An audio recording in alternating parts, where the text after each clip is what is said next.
Shalom, Bapak Ibu Saudara. Kita merenungkan kali ini mengenai pohon pengetahuan, menyambung renungan kita kemarin mengenai pohon kehidupan. Nah, mari kita baca dulu Kejadian pasal 2 ayat yang ke-17. Kita baca bagian terakhir ya.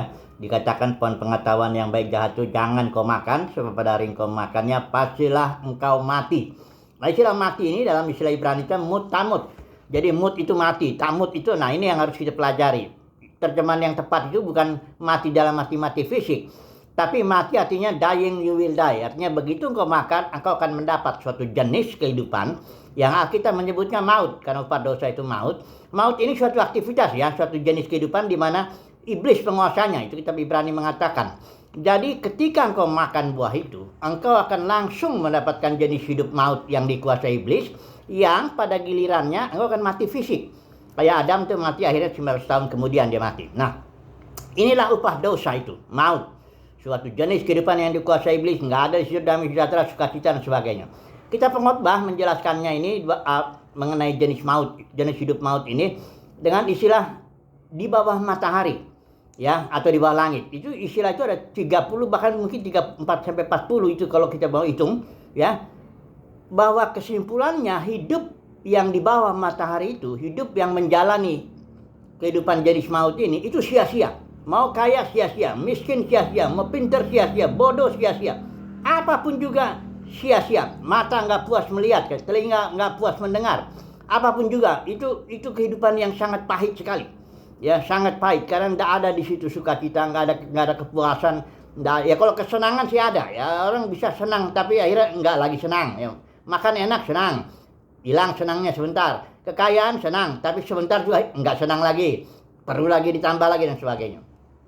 Nah, inilah dia pohon pengetahuan yang baik dan yang jahat yang dimakan oleh manusia itu. Maka manusia menjadi pohon, karena kita tahu kan manusia itu diumpamakan seperti pohon.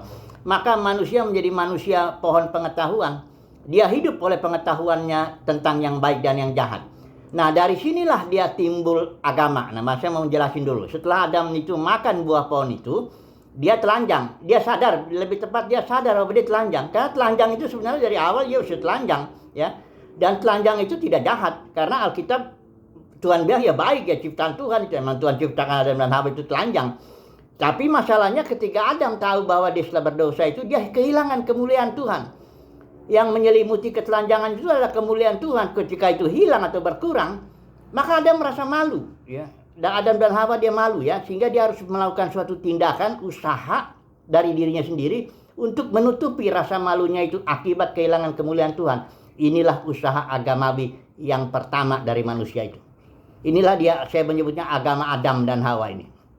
Menutupi ketelanjangannya dengan daun pohon ara itu, karena dia rasa malu akibat kehilangan kemuliaan Tuhan sebabkan dosa itu, ya. Inilah definisi agama. Agama itu apa sih? Usaha manusia untuk menutupi rasa malunya, menutupi kehilangan kemuliaan Tuhannya itu, tapi dengan cara dia. Akhirnya Tuhan bilang, Tuhan nggak berkenan. Tuhan bikinlah binatang dikorbankan dulu. Itulah simbol korban Kristus. Baru kulit binatang itu menutupi ketelanjangan manusia, ya. Jadi agama itu lahir karena manusia makan buah pohon pengetahuan baik dan jahat. Semua agama awalnya dari situ, agama Adam dan Hawa saya bilangnya itu, ya. Semua keturunan Adam Hawa pasti dia beragama. Mau Tuhannya bentuknya seperti apa yang didefinisikan atau dia anggap Tuhan tidak ada, itu semua agama juga. Ateis itu agama, ya agama tanpa Tuhan kan begitu. Itu semua usaha manusia untuk menutupi. Ya dia merasa ada sesuatu yang hilang dalam kehidupannya, yaitu kemuliaan Elohim. Oke. Nah, saya mau mengatakan sekarang, masuklah ke dalam dunia kekristenan. Saya sudah berkali-kali mengatakan, kekristenan sudah menjadi agama. Yesus datang sama sekali dia nggak bicara agama, ya. Aku datang, kata Yesus, untuk memberikan hidup yang disimbolkan oleh pohon kehidupan itu. Yesus datang supaya kita menjadi manusia pohon kehidupan. Ya, bukan manusia yang beragama, nggak ada, ya. Itu sebabnya, kalau agama itu apa? Namanya juga usaha manusia kan? Tentulah banyak aturannya. Harus begini, harus begitu, harus begana, harus begini, dan sebagainya. Terus jika engkau berbuat baik, maka ya datang yang baik. Jika engkau begini-begini, dan sebagainya. Jika dan maka, itu prinsip agama itu, ya. Nah, Termasuk agama Yahudi ya, Yudaisme itu yang berasal dari Musa itu juga begitu prinsipnya. Hukum Taurat, jika engkau begini-begini, maka engkau diberkati. Jika engkau begini-begini, engkau kena kutuk. Itu agama. Tapi ingat ya, hukum Taurat itu hanya sebagai simbol aja, agamanya sementara lah ya. Sebagai simbol. Nanti begitu Yesus datang menggenapi seluruh agama itu, maka sekarang masuk ke suatu dimensi yang baru daripada hidup bersama Tuhan itu. Yaitu dimensi tanpa agama. Yesus bilang kepada perempuan Samaria, ada saatnya. Kalau engkau tuh perempuan Samaria masih pikirannya agamawi, ibadah tuh harus menyembah tuh harus di Gunung Gerizim, harus di Yerusalem dengan ritual ini, ritual itu agama. Kata Yesus nanti ada saatnya dan sudah tiba katanya. Yaitu orang menyembahnya dalam roh. Nah ini dia ya. Berulang-ulang saya tegaskan ini, dalam roh, mengikuti Kristus yang dalam roh itu mengikutinya kemana saja dia pergi. Nggak ada aturan hari Minggu, nggak ada aturan harus begini harus begitu, persepuluhan lah buah. Itu semua agama. Ya, sudah tahu ya, gereja mula-mula nggak beragama itu. Gereja mula-mula itu berhayat Kristus, dia hidup dia dengan spontan. Makan bersama dengan pertemuan dengan spontan, yang memberi dengan spontan, menginjil dengan spontan. Apapun dengan spontan dikerjakan dalam Kristus ya. Itulah dia hidup dalam organisme itu, hidup yang tidak beragama. Kemudian adalah serangan serigala ganas. Kisah para Rasul 20-30, beberapa pemimpin gereja itu Paulus bilang tarik murid kepada dirinya. Namanya orang menarik murid kepada dirinya, dia harus bikin aturan. Mulailah ada aturan hari Minggu, aturan harus ngasih persepuluhan, aturan harus datang ke gedung gini dan semua aturan. Kita lihat dunia kekristenan penuh dengan aturan. Dari mulai aturan para pemimpin itu sendiri, aturan aliran itu, aturan organisasinya, macam-macam aturan. Ya, manusia kembali diikat oleh aturan. Agama itu berasal dari kata Latin religare. Re itu artinya diikat ulang. Re itu artinya diulang, kayak reuni, gabung ulang ya. Re itu diulang. Kalau ligare itu ditambatkan, kayak kapal menambatkan jangkar itu ligare. Jadi kalau religare itu artinya diikat ulang. Istilah Latin itu jelas dari situ bahasa Inggris, religion. Artinya manusia yang udah bebas dalam Kristus itu diikat ulang. Oleh apa? Oleh aturan-aturan agamawi. Siapa yang bikin? Para pemimpin agama Kristen itu yang suka bikin aturan tuh. Harus begini, harus begitu. Jika engkau berikan persepuluhan, maka diberkati. Jika datang kebaktian minggu, engkau akan jika begini, jika maka jika semua itu. Tapi prinsip yang Yesus berikan sudah, it is finished, sudah selesai. Aku sudah berkati engkau. Karenanya jadilah berkat. Engkau adalah garam dan terang. Engkau sudah garam dan terang. Karena itu berfungsilah seperti garam dan terang. Paulus bilang engkau adalah anak-anak terang. Sudah anak terang. Karena itu bertindaklah seperti anak-anak terang. Prinsip agama dengan prinsip Kristus itu, pohon kehidupan itu beda sekali.